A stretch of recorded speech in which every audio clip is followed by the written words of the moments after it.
Hello, it is Kay, and I'm jumping in here super quick before we start this conversation with the amazing Priya Gore to share about something exciting that is happening right here in this space for the rest of 2024.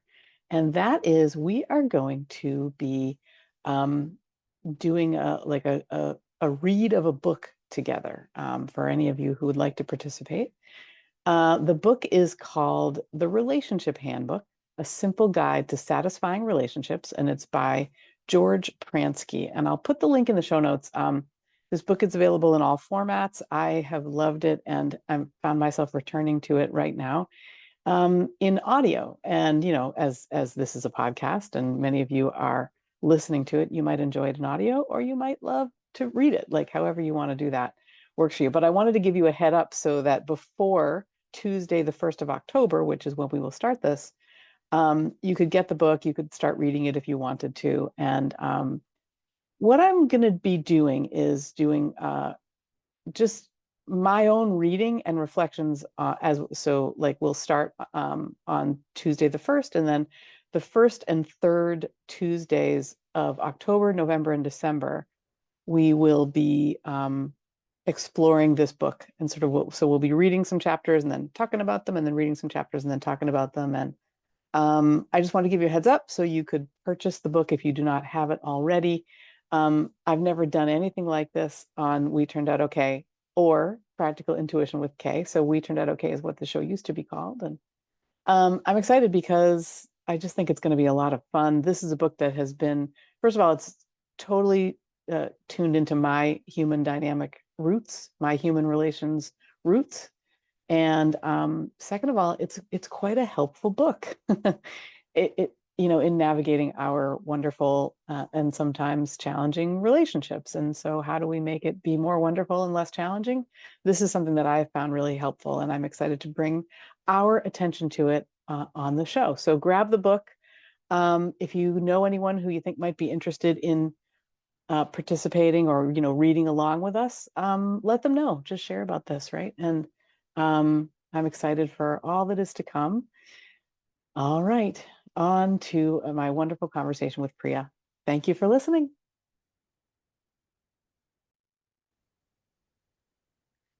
Hello, and welcome to Practical Intuition with Kay. This is the show where we are always working to help you create the life that you really want to be living, and then live into it and enjoy it. And I'm very, very excited because I'm here today with a woman who is really doing just that. I mean, she has just created a life that means a lot to her, with a lot of wonderful relationships and a creative art that is such a wonderful and fundamental part of it all. And I'm just very, very excited to bring you into our conversation. Please welcome Priya Gore. Welcome, Priya.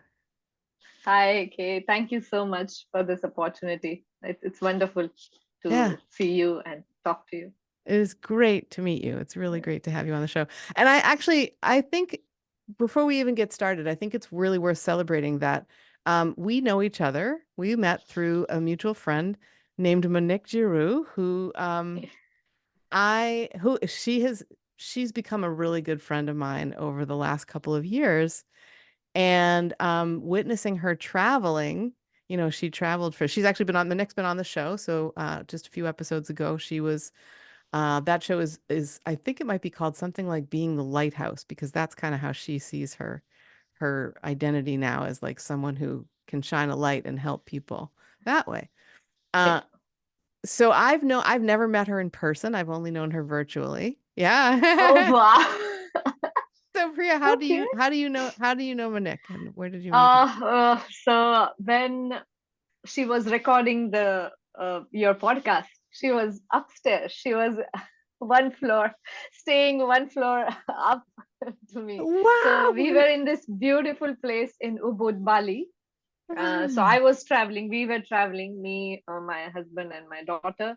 But for 20 days of the travel, so at the end of that 6 months of travel, they went to India. for 20 days. And I chose to stay back in Bali, so Mhm. Ubud, Bali, and stay in this accommodation called Air Ubud, Artist in Residency Ubud. Mm. So they were all different kinds of, creative people living there, like painters and authors and writers, sculptors. So, anybody can live there who have some creative ideas, because they have this big, huge studio space. And I was staying in a small room. Actually, you know what? We were staying in the same place where Manik moved. So we were staying upstairs because it was a larger space. And then when my family went to India, I moved to a smaller place downstairs because it was enough for me. And then Manik moved. The day I moved down, she moved up. Oh my So goodness. that's how we met. And like she came down for I think breakfast or like afternoon, like tea or something like that. And then that's it. We started talking, and then we never finished. We just kept talking. Wow. And then we had these different rituals, like, we started going for yoga together, we had breakfast together, everything. Like we had this afternoon coconut, so we used to skip lunch and have the whole tender coconut. Have you had the tender coconut No, ever? I think actually I've not had it like whole or the sort of the way that you're describing, but we've gotten a coconut or two from the grocery store and sort of you take out the meat and the milk and that sort of, Yeah, is that what you but mean? this is like not the coconut, that brown coconut. This is like really tender, green coconut. It looks Wow. green. I've never Yeah, had and that. then fresh green, big. It is like huge, like this, and Yeah. then it has water in it, which is less sweet, less concentrated, but really like divine drink. It's Wow. called drink of the gods. Actually, it's called like cacao. Yeah. The coconut water is in Asia. It's called, yeah, it's so special. But like that's not the only thing. So the water is there, and around the coconut shell inside is the flesh. But the Mm. flesh is like so tender. It's like cream. It's literally Wow. like cream, thick cream. And then you eat that cream, like you eat it with Wow. spoon after you finish the water. So we used to skip lunch, and every day we used to walk up and go to our coconut man. So Manik has taken a photo of his, and she Yes. always tells me, if you start painting portraits, she and one of our other friends, you should paint our coconut man first. Mm. Because he had such a peculiar face, and really, like, yeah, it was Wow. beautiful experience. Yeah. Um, I would like, so it's funny because there's two ways I want to go right now. So maybe what I'll do is let you choose, Priya. Sure, sure. Um, I want, on the one hand, I want to hear about how you got here, if that makes any sense. Like your growing up, your art experiences, your choice to become a parent, like some of these sort of factors in your life. And the other way that I think might be a lot of fun, and maybe we can do both of these, right? Is I think it would be really interesting to hear about the decision to, how can I say this? You said earlier, I decided to stay. I decided to have, I decided to stay and have a what to me almost feels like a retreat, right? Like, um, while my husband and our daughter went to India. And I think a lot of people listening, their ears perked up when you said that because, ooh, wow, does that sound like a fun thing to be able to do? Sort of have the freedom to just enjoy retreating every once in a while. And yeah, so I'm curious, how where would you like to go first? I love that question. I love it so much because I love it so much because it just clicks this particular topic of decision making and choosing, and being able to choose, because a lot of times you don't have choice, you don't have an option to choose from. Mm. So recently I got in touch with one of my very close childhood friends. Like, she's my first ever friend. Like, we like she was the first visitor when I was born. She was 9 months old. I was born in hospital. So we were like that close, but we drifted apart after I moved out of India after a few years. And then finally like, a month back we reconnected, and that's what the whole topic of discussion was around: decisions and the choices we make. Mm. um what And I gave it a lot of thought. What I feel is, growing up, both my parents were doctors. My dad is an orthopedic surgeon, my mom is gynecologist, and one thing they did with us, me and my brother, was like, trying to understand yourself, like really try and know who you are at a very early stage. I remember when I was like 7 years old, as young as 7 years old, I remember knowing and being very clear, not like rigid or anything, but being very clear who I am, like Mm-hmm. what my likings are, what I am enjoying to do, Mm. taking participation, like, and not forcing. Like, if my brother was not that social, they've never forced him to get out and attend weddings and Mm. birthdays and this. He was not social. He used to be in his comics and books, and like they just they respected that, and Mm. I was this outgoing person. I used to just come and sit in the living room, have discussions with these 60-year-olds. And I was like that. I was always very, and they never judged it or commented on it. They always encouraged it, and they never preached it, but somehow it got imbibed in us, maybe through their choices, their decision making as well, that Mm.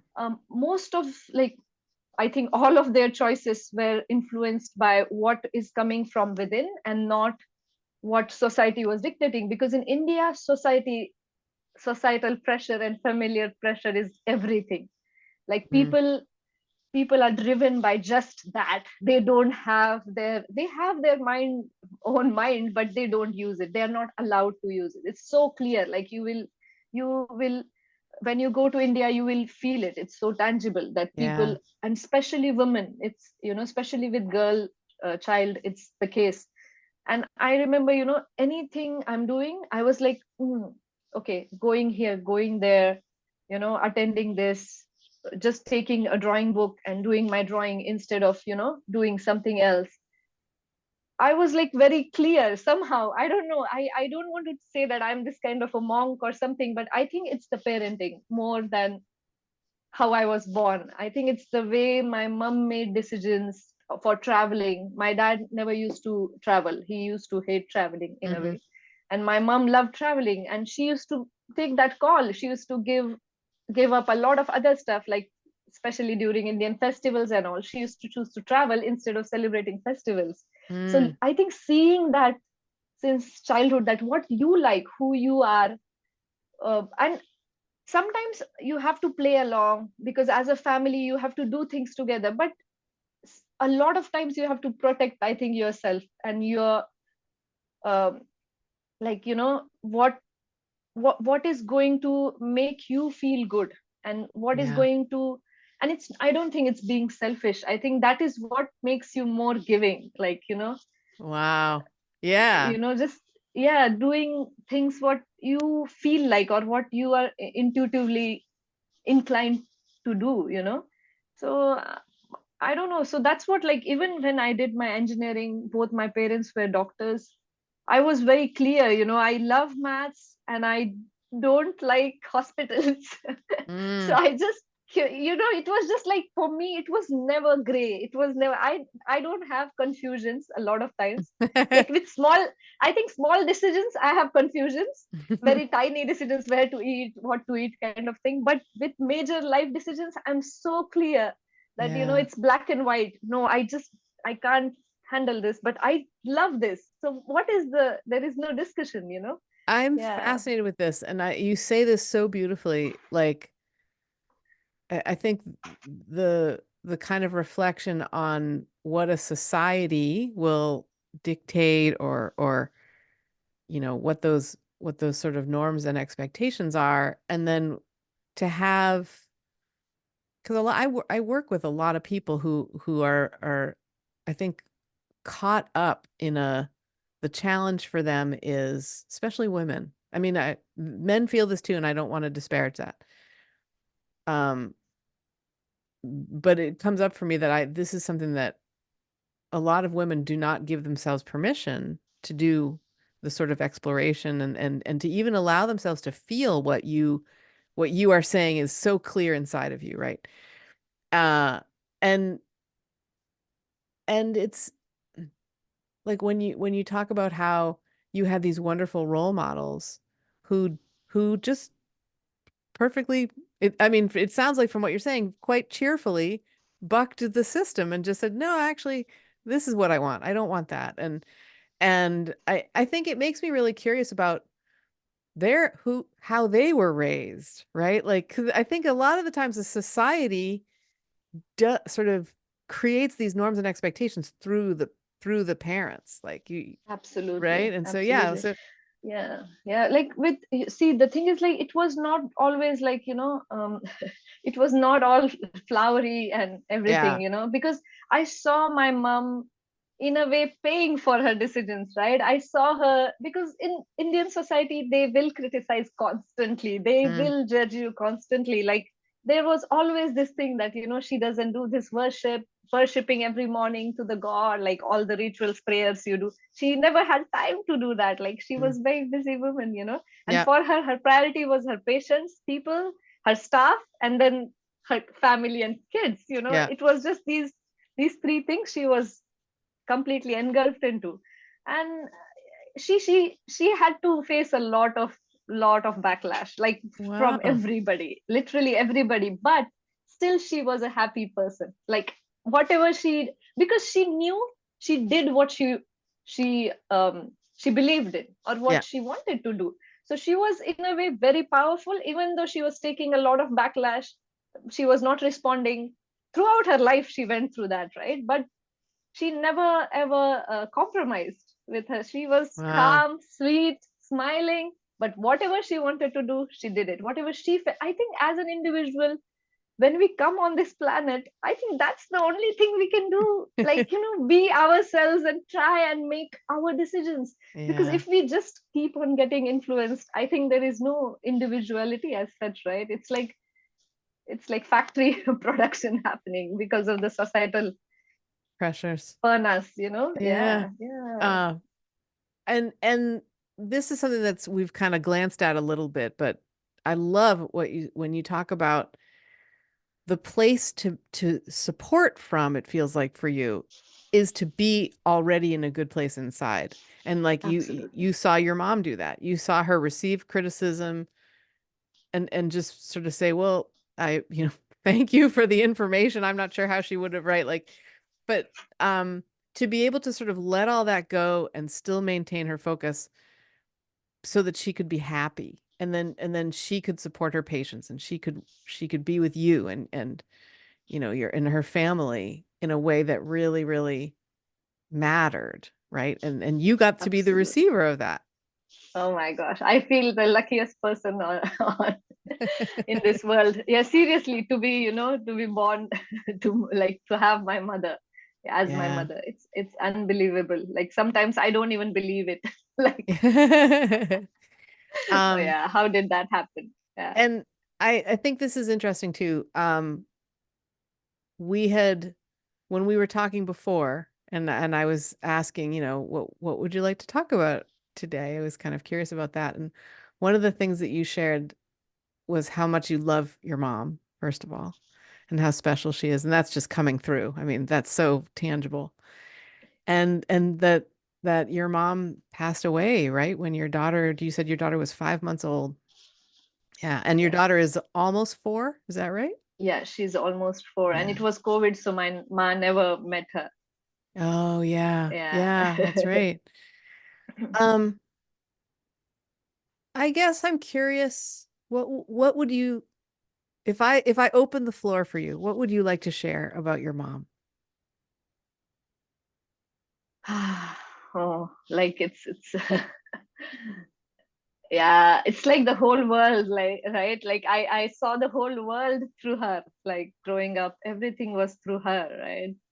It was I w- it's hard for me to, maybe we can choose a direction, because it's very So big. overwhelming Yeah, amount yeah. of emotions. And Yeah, yeah, I feel that. yeah.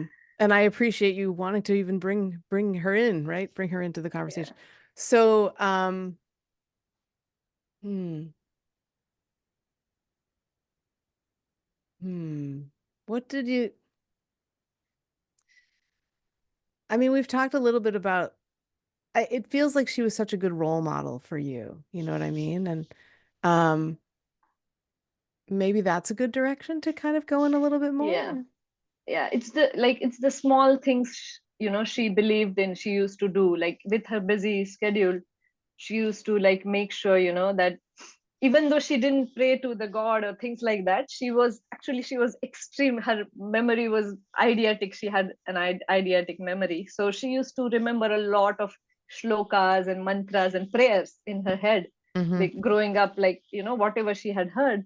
So she used to do these small things, like while she's bathing us when we were little, she used to say this mantra, and then same mantra I say to my daughter when I'm bathing her. So Oh, wow. yeah, these kind of things, and a lot of things she used to say in day-to-day lives. When I grew little older, when I was around 10 and started reading books, like little serious books than comics and stuff. I remember I read Alchemist when I was like 13 or something, The Mm-hmm. Alchemist. And then I read A Monk Who Sold His Ferrari when I was hardly like 14, 15 years old. And I used to read these like really like, you know, what do you say? Kind of high Like level or high philosophical or, level philosophical, like yeah. very, very philosophical kind of books about how to live life, and how to be this serene, and how to.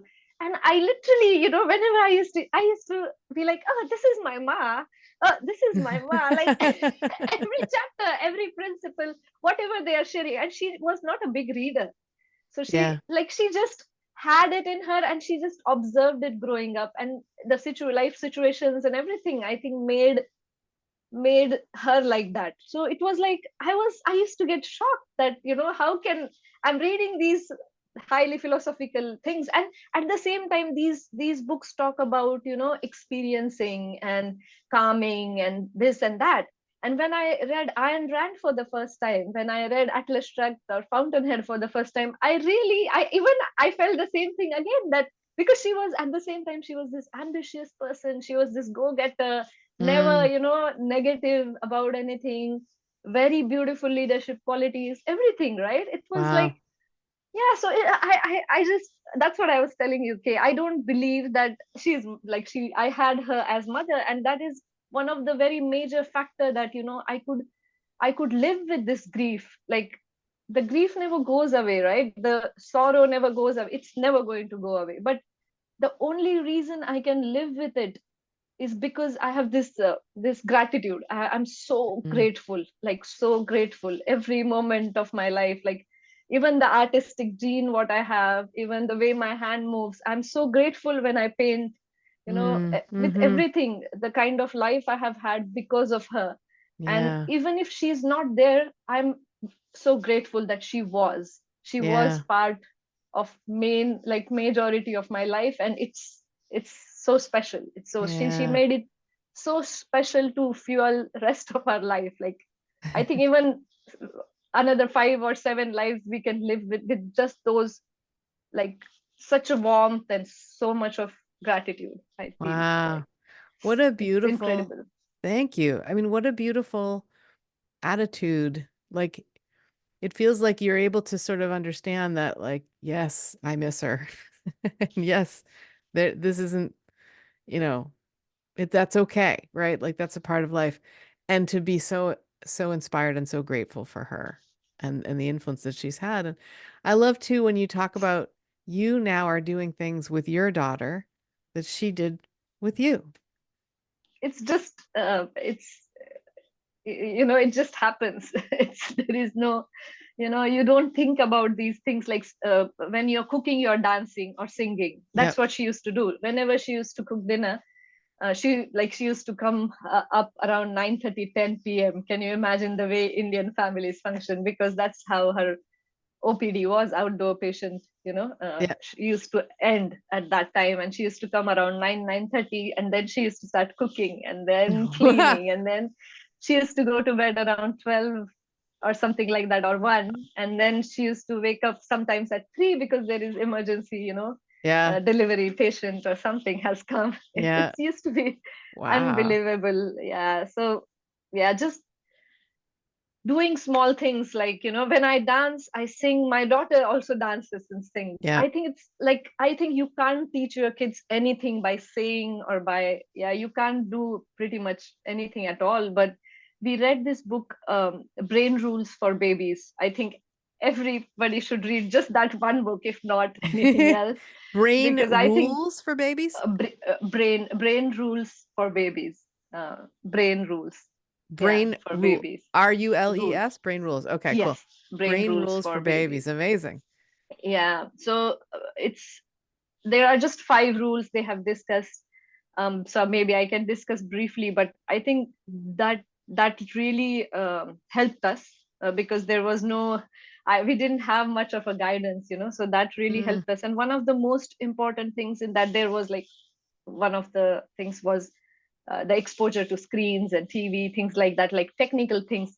But one of the very beautiful things was, the imitation. They just imitate yes. anything, and you can experiment with them. You can literally decide intentionally and experiment that. Like, Yeah. you do something and they will do that. Like, you start doing this, and even like 14-month baby can Yeah. start doing that. Like, Like when you Priya is doing the itsy bitsy spider hand motions for those of you who are listening. I don't know if you know the it's song Itsy Bitsy Spider, but like that is yeah, yeah, yeah, that's yeah, right. yeah. That's a hand I motion do. that Yeah, and yeah. so Any yeah, you can anything play you with do. that. Yeah. Yeah, you can play, like, you can literally experiment. If people don't believe it, they can experiment, believe in it, Yeah. and then Yeah. start implementing it. The second most important thing was the relationship between the parents. It was like,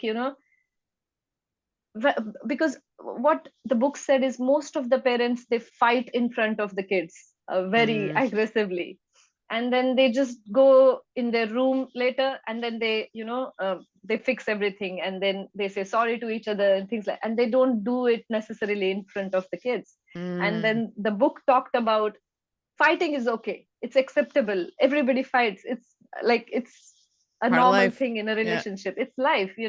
Arguing is okay, everything is okay. But when you argue or fight in front of them, you have to make up in front of them, you have to hug, kiss each other, and say Hmm. sorry to each other in front of them. Like, a lot of things around that the book discussed about. So it was, Wow. I think, along with, of course, my ma and her things which are imbibed. I don't think there is any teachings as such, it's just in Yeah. me, a lot Yeah. of things which around parenting.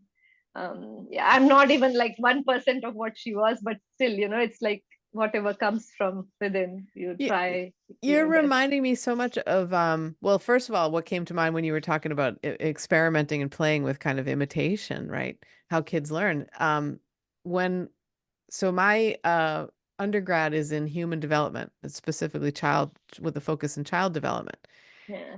And I remember being pregnant and with probably for the first year or so after we had our first child, the books, and the learning that I had had as an undergrad came right back. Like my bedside reading was about the first year of life in terms of things like object permanence, which is a technical term that means when at a certain point a baby becomes able to understand that, like, when you when you remove the ball from their sight, the ball still exists. That's what object permanence is when they've established that, right? Oh, So that makes it okay. possible for games peekaboo to be such fun because you go away and they're like, where did they go? Like it's super. And Wow. I Yeah.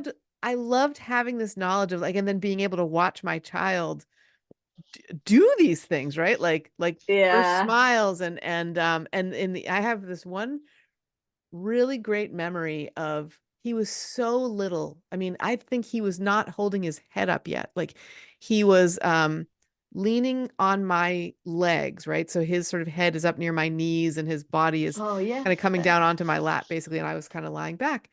And Yeah. he and I were playing a sort of facial expression game. Like he would make this sort of almost surprised expression, and then I would make it, and then he would make it. And there was no way that it wasn't intentional on his part. Like it was such, and to feel that connection with I don't think you said this in the Absolutely. show. I think you said this pre-recording about having a tiny person in your life and the blessing of that.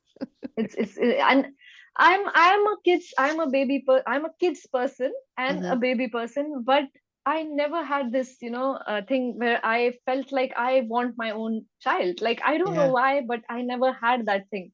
And it took like, my husband and me to discuss it out for like almost 8 years, and I wanted to do it when I'm convinced, because it was a very big decision, Yeah. very big decision. And I wanted to do it the way I was thinking to do it. And when I decided to do it, till that point, I'm not kidding, okay, I used to get nightmares of being pregnant. I was Mhm. so like, I don't know, maybe because, we had this, my parents had hospital, right? The three-storied hospital, and the fourth floor was our home. And I Oh. had heard all of these things, You- labor pains and yeah. everything about. So I had like phobia around medical profession, extreme phobia. Like I cannot see blood. I just cannot smell or see blood. Wow. I feel nauseated Mm. right away. And the same with the whole childbearing process, and the all women coming like almost helpless, like they are, even though they are not handicapped, they are in India. In India they make them like that, they feed them so much that even though they are not, and they give them so much support that they become psychologically like that. They can't Mm. walk most of their pregnancy, they're asked to just, Wow. yeah, it's very different kind of, yeah, yeah. But of course, like I'm talking about most of the elite India, like people who work, they do everything. They work till the last day, And also Yes. my mom worked till the last day of both her pregnancies, like both, yeah. So it's the whole culture, I think. It's, the pregnancy is considered as something has happened to you, and like Ah, yes. it's not a positive thing. It's like, yeah, now you're locked in the home kind of a thing, which is, Wow. Well, there's yeah, another way that your mom bucked the traditions, right? She yeah, wasn't she yeah, she wasn't doing did. that. But I Uh, didn't see her pregnancies. So I missed, because I'm the youngest, 'cause- but I missed both of them. So I never saw like a really good example of a pregnant woman, and Mm. I always like saw women giving up a lot after, Mm. having a child. I don't know. And it was also like with the world, I was kind of an extremely pessimistic person. I used to judge humankind a lot, like, with the amount of lifestyles we have, the plastic we use, and everything, right? And Mm. then, and you're young, you are like, you have so much overload of information. So I used to have this very negative feeling about future of our planet, and Mm.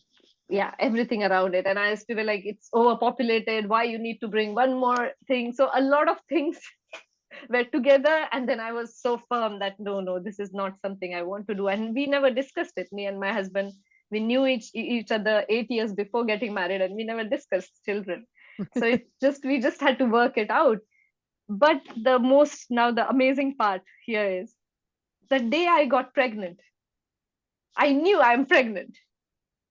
Wow. Something weird happened, and I'm I now I'm on a different spiritual journey since, my ma's thing. But Mm. I had been like almost a non-believer.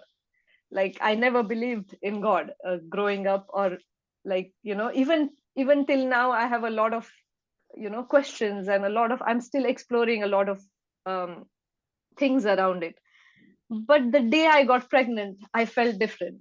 I felt something, I don't know, it's Wow. like I can't describe it. It's something changed in me, and I knew that I'm pregnant. And as soon as I did the test, I was pregnant. And then the way everything happened, it was so magical. My pregnancy of 9 months was the most magical 9 months. Like they were Wow. so beautiful. I had grade 4 placenta previa. We had couple of bleeding episodes, ambulances, COVID. My Nobody was with me, just me and my husband. but still it was magical. Like it was the best pregnancy because Wow. it was magical here. Yes. There's something shifted in me, something happened to me. And even the day before my C-section, it was a planned C-section because of grade 4 placenta previa. I couldn't deliver Couldn't her. deliver. Yeah. Yeah, because it was blocking, the whole placenta was blocking. Yeah. So even just the day before, Bronte was in a transverse position, and the doctor checked. I had like around 16 to 20 ultrasounds because of the high risk pregnancy. Mm-hmm. And I had an ultrasound 2 days before, and she was in transverse position. And the doctor said, you have to get like the classical cut, which is like straight and not the horizontal cut and things like that. And it Yeah. will have a bit more complications. The recovery will be longer. And then I just talked to Bronte for like 10 minutes for 2 days in the evening. Seriously, I'm not kidding. I I just talked to love her. this so much. I just touched her. I spoke to her that, Bronte, see, this is what it is. You have always had your head down, but now you're in this position. But baby, if you can just, things like that. I just Yeah. tried to make her understand, and like very calmly. Like it was not, but somehow I was very serious. I was not kidding around. Like I was not kidding myself. I somehow had this conviction that she's going to listen and things are going to change. Yeah. And that's it. Like within, I think, 36 hours, like we were in there, and the doctor checked, and she said the head is down again. Like it's incredible. Like she had Wow. heard, and and since then I have this conviction just that she knows everything. She understood everything. Like the way she used to Yeah. react to anything. I used to talk to her when she was inside me. And when she was 5 months old, I lost my ma, and it was horrible. Like the whole thing was like, I used to have such dark feelings, and I literally felt like ending my life so many times. It was not easy. It was so hard. Yeah. And I didn't have postpartum depression because it was 5 months. I was extremely happy and cheerful and positive and hopeful, that one day Ma is going to come and she's going to see her, or I'm going Yeah. to go to India as soon as the lockdown, like as soon as the restrictions lift, because Australia was in complete restriction. International travel was That's right. banned for like 3 years almost. It was Yeah. very strict. So I just, like, when she was 5 months old, I used to like feed her and cry, keep crying, because Mm. I didn't know what else to do. And sometimes I used to hold the cry because I used to feel that she understands that. Like Yeah. I used to feel like maybe the milk supply will reduce, something will happen. So I used to restrain, and whenever I looked into her eyes, I felt she understood everything. Wow. Until date, she understands everything. I never discussed with her till she was 3 years old. I never told her about my mom. I never brought her up also that much. But when she visited India, she saw my husband's parents and Yeah. family. When she came back, she felt something is wrong, like something Yeah. is not correct. And she started asking questions. She found few photos in the Yeah. house. There was a old calendar my husband gifted for one of my birthdays in the past. So in that calendar, there were a lot of photos of my ma, and she spotted those in the boxes when we were moving from going to Bali, coming back. And then she was like, who is this? And she started asking questions. And then I started explaining to her, then, like when she was 3 years old. But Yeah. till she was 3 years old, she still understood everything without me Yeah. telling her anything. She was so understanding of everything, like in general. Like whenever Yeah. even when I'm sad now, even if I'm not crying or showing it, she knows. She comes Yeah. to me and she's like, she knows everything. It's Yeah. incredible. Like These I don't, kids, man. So, it's so my husband's father passed away when my husband was 8.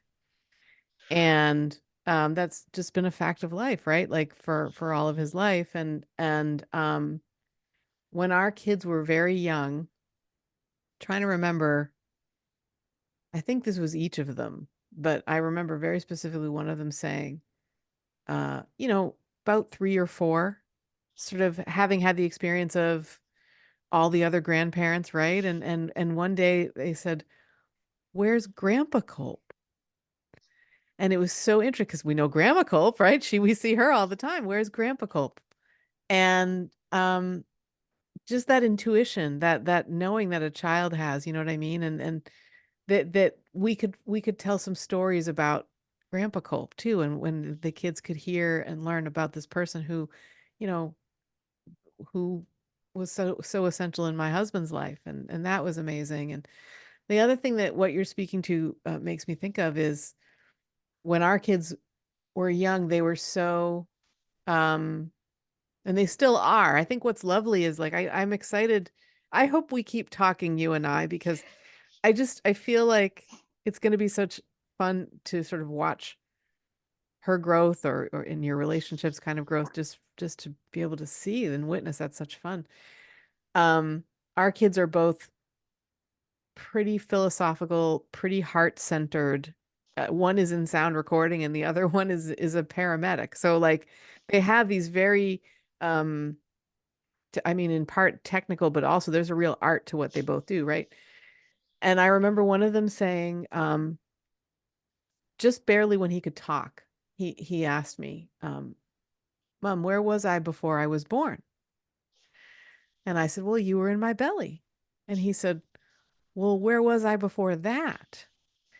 And it's just like you just don't expect those sorts of questions, right? Like, and what fun when they happen. You know what I mean? And I'm really grateful to you for sharing all these experiences. Like I think that it speaks to something as well, about giving ourselves that permission. You know, you are giving yourself the permission to feel all your feelings, right? You're not denying them or trying to act like everything's fine in a brittle sort of way. You're really being present to that. And you're giving your child the gift of I think this is something, I think in our society, certainly in the US, there's a real fear around talking about things like death, right?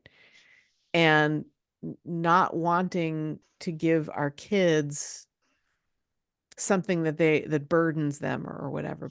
But I mean, the truth is that there's a life cycle here, right? And death is a part of life, and Absolutely. being able to kind of experience that, and be a good role model for her about how, how we can live and honor the people who have come before us. And Absolutely. it's just amazing. Absolutely. I think that is another thing, you're just right. You're just touching the right points. I can, it's the talking about death, right? Same, it's in India growing up, people don't do that. But Mm, my ma did mm, very consciously, because I feel somehow she knew mm, that she doesn't have a very long life. She knew that, like, I think she felt she might go a bit early. Some mm, I feel, because she had extremely high blood pressure, abnormally high blood pressure, mm-hmm, and she had diabetes also. And mm. at a very young age, she had extremely high blood pressure when she was hardly 26, 27. So Yeah, that yeah. is So just pretty abnormal. unusual. Like, she had Yeah. preeclampsia during pregnancy, and it just did never settled. Yes. Okay. So it Yeah. was always extremely high. And I could hear her heart, and I could, like, I used to ask her, like, why is it beating so fast? Like it's beating like it's going to burst anytime. It's, why is Wow. it, like, yeah, doing that? And she used to say, it's okay, Baba, it's okay. It might mean, that I might not live as long as a lot of other people, but whatever life I'll have, I'll live to the fullest. Like, that was Wow. always the thing. Yeah. Whatever life you have, you should just. And she always felt like, there is no reason people should just extend their lives for the sake of extending if they are not having fun. Like, Yeah. people should have fun, people should cherish every moment of their life. And she lost her father when she was around 23, 24, Mm, and it had a major impact in her life. So she always used to discuss, whenever we asked questions about my grandfather, she always used to give very, very sorted, very clean answers, very, which felt like it answered something. It mm. wasn't some ambiguous, something Yes. No, to let's not. make kids Yeah. feel good. Yeah, yeah, Yeah. he's in the Yeah. stars, he's this, he's that. So Yeah. she used to Yeah. give clear. Even I am not I haven't had courage to tell Bronte that, to use the words that she has passed on, or Mm, I'm still telling her that, she's not here on this planet, she's somewhere else, and I'm still not ready to tell her yeah, all of that. those I are, think I'll take another few years to, yeah, start talking about that with her. yeah. But my mom, I remember, I must be older at that time. I must be 7, 8 years old when she shared all of these things about her father, the time she spent, the best memories of her life she had, Mm-hmm. and her siblings and everything. Like, yeah, she always share. She was always open to share everything. Like, and she always told me, anything you achieve, the biggest thing in life, it's okay, smile it out, be happy, be content. If something extremely saddening happens, breathe it out. You don't have to react to everything happening around you. Mm, You just breathe it out. Breathing is very important. She was very focused on meditation and yoga and breathing techniques. She used to mm-hmm. tell everybody. That is the only preaching she did. Otherwise, everything else, I think it was by actions she showed people. But breathing, she used to really preach. Like, she used to tell people to do anulom vilom, kapal bhati, and all these Yeah. yoga and, yeah, breathing techniques. And yeah, so I wonder if we could, I feel like it's a related topic, but I'd love to kind of, because my curiosity is going towards something a little related, as I say, but a little different. Next to you, I can see part of a picture of a beautiful bird, yeah, right? yeah. It's And not complete yet, but it will be. oh wow, yeah. Soon. And so Priya has just kind of given us in video a little bit of a preview of I see feathers, I see a pose, like there's some real, this is really, really cool to see. uh, Thank you. Um, and like I think I heard you say before that you wanted engineering and math, right? You weren't going to be medical. You knew that. And you had these incredibly supportive parents who are gonna encourage you to do what it is that you want to do. So what was the journey from engineering to art? Wow. So it's a long story, but I'll try to make it short.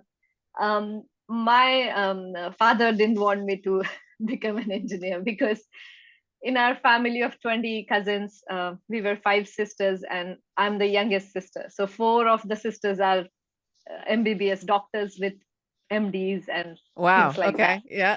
Yeah. So it was like in our family, it was like, if you are a girl, being a doctor, doing gynecology or something around medical profession, it's good for you. You can actually start making some living. Mm. If you're an engineer, you just become a lecturer, or just don't do anything, because how will you go to the sites and do all the hard work? So Aha. it was that way, during, I think, till late, um, I would say till mid 200s. That was Mm. like 2000, sorry. 2000s. So Yeah. around 2005, 2006, it was the thought process.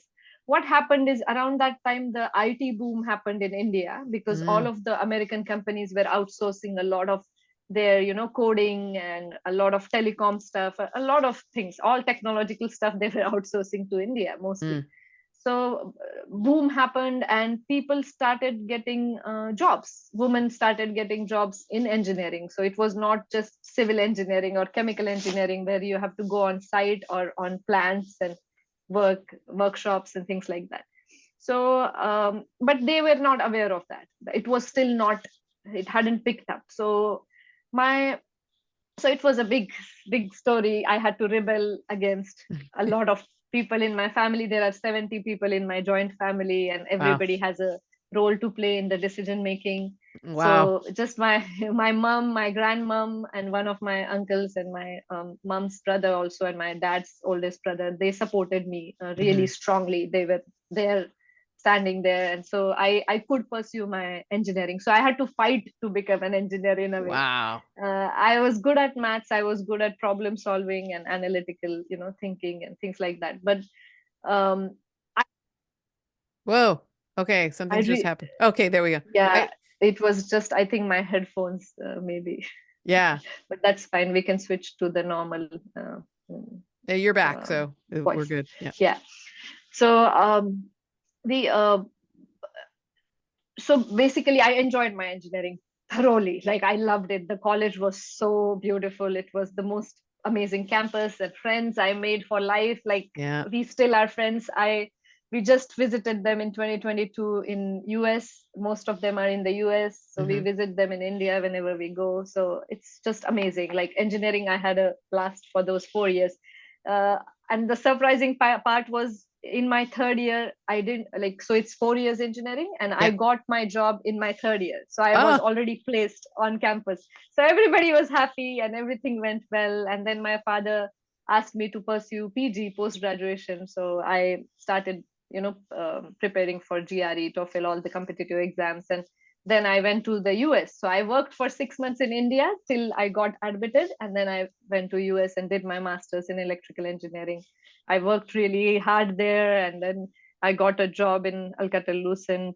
So we were doing Sprint 4GLT implementation back in 2011, mhm. and I worked there for 3.5 years. Then came to Melbourne after getting married. I knew my husband already from engineering. He was my 2 years senior. So yeah, Wow. we know each other from 20 plus years now, 20 years. Yeah. Yeah. So then, I came to Melbourne. I got a really amazing job again in NBN. It's like the government cellular network company, And this is Melbourne is in internet company. Australia. Yeah. Just Melbourne, for listeners. So Australia. I'm in Massachusetts, Correct. USA, and you are in Melbourne, Australia. Correct. So for 5 years, I was in Melbourne. So 5 years in US, 5 years in Melbourne, and Mhm. then finally I got this dream opportunity to work for a mining company, BHP Billiton, to implement their 4GLT network, a tiny private network to make their 80 trucks autonomous. So these are like 8-meter high, 3-storied building is the height of each truck. So these Wow. giants, 88 giants, they wanted to make driverless. So no Oh drivers. my They are goodness. driving. Yeah, it's very exciting stuff. So we completed that project in 3.5. No, I can't. I'm not hearing you again. Maybe you had said that we might go to something that wasn't the earbuds. Yeah. Yep, Can there you you hear? are. Yep. Yeah. Yeah. Perfect. So we are back So on. the last thing that I heard was that you completed that project in 3.5 years. Yeah, and it was the most amazing project. Okay, it was like dream, dream project. I was the technical lead. I was very young, this 5 foot tall woman leading a team of six 6 foot high and taller Australian men Yeah. or British men who are part of this project. It was amazing, and the amount of respect they gave me, they really, it was very beautiful experience. Wow. I truly felt like being, part of something amazing. And Wow. at the end of that project, I was pregnant. It was COVID. I was working from home, and I was painting a lot because the project was all go live, and I had production, work on, like, on site remote work for a few hours to support if something is going wrong. Yeah. And rest of the time I just had a lot of time, and I was just painting day in day out. Bronte was Wow. here, and then I got pregnant in 2019, end of it. And then like, I had my second bleeding episode at 36th week, Mm. because of the grade 4 placenta previa. I was in this emergency room. They had admitted me for 4 days, kept me on under monitor, and I Mm. got a call from my manager that, Priya, we want to nominate you for these national awards for women in engineering category, Wow. for a technological innovation section and things like that. And yeah, just like, can you send me some write up about, whatever you have done in 3.5 years? I was like, I'm sitting on this, like, I'm like, it was, oh my God, it was weird. It was really weird. Yeah. And then I just wrote it sitting there, Bronte was there, her heartbeat was going on. They were observing it constantly. Mm-hmm. And it was beautiful. Like, I got a lot from it. I think one of the most important things, which I think a lot of people take for granted, is the financial stability. I got very good financial stability at a very early stage in my life, because of my job, because of my career. I think it's very important. My mom always used to say, we became from poor to rich because she didn't come from a very filthy rich background. They came from a very humble background, my mom's parents. Yeah. And she said, I became from poor to rich just because of education, just because of my medical profession and everything. And it's not about rich is a very extreme word, I feel, but it's about being financially stable so that you can pursue whatever you want to do in life. So Yeah. I think we made some wise choices. Like when we got together, me and my husband, we were on same page. And in all of this, my husband plays the most important role. By the way, we have a different project. I should, I, yeah, it was just Let's I've take a been moment and celebrate him, right? he's the solid force who did everything, and he's the most Wow. fearless person. He was never financially stable throughout his life. He had a humble childhood as well, like very, there was nothing, they didn't have anything extra than what they really needed. Mm. So but still he has this mind and this attitude of being fearless. He's like, what is going to happen? What is the worst? Yeah. What is What's the going to worst? happen? Yeah. Just make that call your call your collector, call this, call the gallery. He's like, he's he's the, I think, driving force. Otherwise the kind of childhood I have had, it was very different. It was, even though my parents had all those things, I was always afraid of being out there and Mm. in front of people and just just asking for things. No, Yes. it No, I all understand came from exactly my what you. husband. Wow. Asking for salaries I deserved, I felt I deserved, asking for the everything, the jobs, the compensations, everything. He was always Yeah. there. You're good at what you do, right? Yeah, then ask for it. If there was a man there, he will ask for double. You should Yes. ask for that, and you're not even asking. And he was always like that, like, never be afraid. What do you have to lose? You'll get another job. It's Mm. like, just have faith in yourself. With the art thing also, he has been the driving force. He's like, what do you have to lose? Like, you're good today, Yeah. and Yeah. you're going to get better in 10 years. So what is, like, it's, Have we fun have with it. financial stability. Just do it. You love it. It gives you it's a therapy for you. You know Yeah. that it makes you calm, it makes you centered. Just do it. Like, do what you love, and you can spend more time with Bronte. He can spend more time with her because of what line he has chosen, because of his Mm. business. So Mm. it's like, yeah, it's so I started painting a lot. And then that call I got the so I was one of the finalists. I was nominated from the state of Queensland. I was one of the finalists, 5 finalists, and then I didn't win. I was the only woman of color, the youngest, and actually I was the only technical person out of those 5. The others were Wow. CEOs. Yeah, and it was technical innovation award, but still Mm. it's okay. There is a lot of bureaucracy which goes around, but I'm so grateful that I was nominated. And Yeah. yeah, my, like, the leadership in the company, they felt that I was worth nominating for Yeah. such an award. That's And amazing. I just kept on painting. I started painting when I came to Australia. So Hmm. I never painted before. So I started painting in 2014 for the first time, because the US work culture was not allowing me to do anything else but Mm. work. Um, Yes. it was very different in Australia. So I could paint all the time before Wow. Bronte and even after Bronte. And I started getting good and good, and I started selling consistently since 2018, Wow. really regularly. And I left my job in 2022, so it was already 4 years I was selling consistently.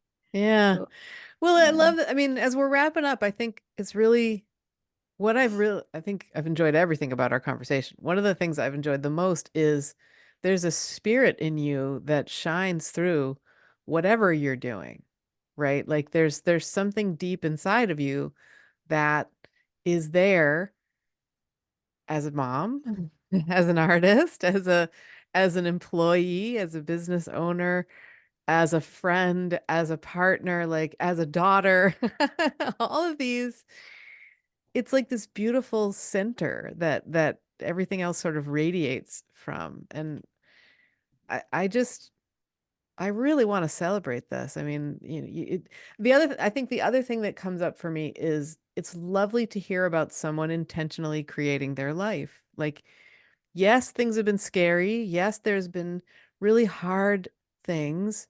Yes, you had to fight to to even be an engineer. Like, um, and just the description of the experience of like the factions in your family while that decision was being made, um and then your dad is the one who says, no, no, you should continue, like keep pursuing this, like, right? So, um, I think, where I'm kind of landing is I think we spoke a little bit before we started recording, and maybe we've touched on it a bit. This idea that like we learn so much from our kids. Our kids are a gift for us, right? What's occurring to me, Priya, is what a gift you were for your parents. I don't think I was. I was the most rebellious and the naughtiest, and I made my parents' life miserable. I don't think there is any truth to that. I would be so I used to curious talk to myself, and I used to daydream, and I never used to study hard, and I used to just paint and not paint but draw all the time. I used to draw, never studying, being a bit arrogant at times, responding in a very, so it was not like that. That's so interesting. Like I would love to hear what your dad would say. You know what I mean? No, it's So, and very. I think from the inside it can feel so different too, right? But And my husband would say, you should ask him. He loves me a lot, of course, but yeah, he knows what is like, it's not just, yeah. I'm very like, I have this, I feel like every human should strive to keep changing. That is something I have. Like, if you feel like you are aggressive, take help, and then try and change it. If you feel you have some problems going on, take help and try. I really believe in that. Like, I think that's how life should be lived. You can't be stuck in one, even if Yeah. something has come as genetics, like for example, I have got some skin conditions in my genes, right? Similarly, I can have some mental complications Yes. through my ancestors, or through my life which I have lived. I think it's very important to take care of yourself and correct it, even if you need professional help, like even Yeah. grief. It's not just my art and Bronte, which helped me go through the process, but I took help. I took Yeah. grief psychotherapy, and it was very important for me. Otherwise, it's hard. It's Because so you're hard. not interested in staying stuck somewhere. Absolutely, It that's the seems like, thing. yeah, you're interested in growing, it feels like. And Becoming a better person, trying to yeah, be a better person, like not just after Bronte came, but always, like always, I feel like yeah, everybody should be given a chance. However, wrong they may seem, or their behavior may seem, it's okay. Like, everybody should be, given a chance to correct themselves, or wow, improve on amazing. themselves. Yeah. Yeah. Any final thoughts as we're wrapping up? I think, in life, a lot of ups and downs come. Like, always, life is going to keep changing, but I think it's very important to focus on things you're grateful about. It's very important. Mhm. Otherwise, you can't live. It's so hard. It's so easy to get trapped in those sorrows, and just imagine how it all ended for my ma, and all the negative things around it, and of course those emotions will come. You have to accept them, try and distract them, and they'll go, breathe them Yeah. out. Yeah, breathe them Like my out. mother Yeah, would say. yeah, Yeah, beautiful. but it's very important to feel this gratitude. Look for it, and Yeah. see throughout your life what has happened, right? What you felt nice about, like, Yeah. and telling people that is also very important. I think people who have Wow. played that. Yeah. Yeah. that's come through our conversation so beautifully too, is you have such a great attitude about, feeling grateful and appreciating the opportunities and the people and everything in your life. And thank you And thank you so so. much. Sorry. Go No, ahead. no, go ahead. Thank you so much for giving this opportunity, and I thank Manik also for connecting two of us.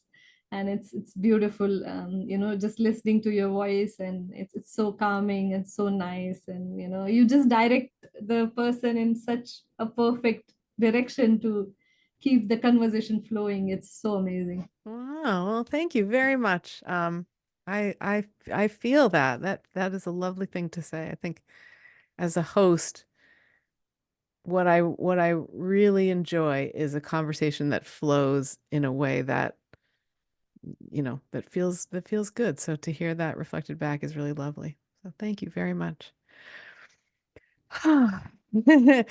For you listening, for folks listening, you can find Priya at her website, which is priyagore.art, and the link will be in the show notes. It's PRIYAGORE.ART,